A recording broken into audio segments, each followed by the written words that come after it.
All right, since I'm waiting for the transmission to get back, I'm actually really waiting for parts to come to me. That's really what I'm really waiting for. But I put the radiator in the back. I think some of you might know. The intercooler, there's gonna be so much room in front of the intercooler. It's unbelievable. You know, my intake comes out to I think right about here, but even so, there's a lot more room that's gonna go in between. I'm so much happier. I am gonna be running one line from the neck straight back to like a 90 past my cross member, and I'm gonna figure out exactly what fitting I'm gonna go from there to go maybe underneath the motor or around, figure that out. As you can see, the radiator is halfway done. This side, the right side, this passenger side is all mounted up. I'm very happy about that actually. This side, I just have to make a bracket, which I'm in the process of it, but I ran out of welding wire, so stay tuned. Some of you might think that, you know, it's way too close. This is actually gonna be sitting up just a little bit higher. I really don't want it touching the frame though, so I'm gonna put like a little cushion, kind of like all around it actually. But it will clear it. You gotta remember that the front of the car is still up, so it will level out and try to kind of kick this upwards a little bit, just a little bit.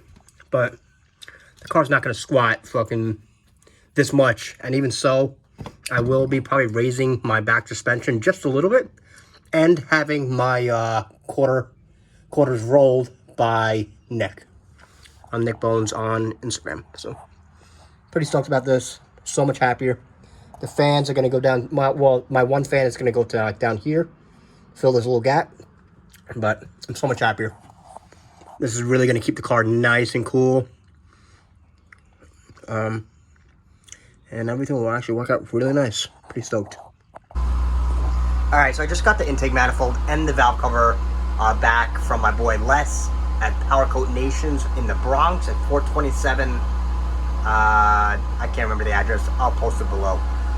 I really thought I was gonna have it, but I will be running my outlet side of my electric water pump, and I think I'm gonna just do a 90 straight down under the oil pan and run right along the side of the drive shaft on either way, left, right. No, probably on the right side actually, because my radiator is all the way in the back.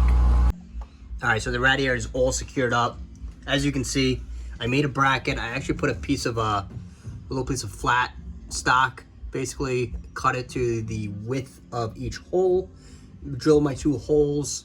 I had a piece of tubing. I cut it on an angle on a 45 at the bottom and I don't know what diagonal on the top.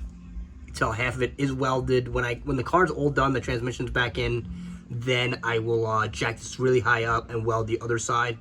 But it's working out really well. Very happy about this. Now I just got to measure the length of the line, just how I described before, all the way up here to here. Dash 16 line is very expensive, so I got to make sure I make a very accurate measurement. That's all. So stay tuned. Super happy about this though. Very, very, very happy.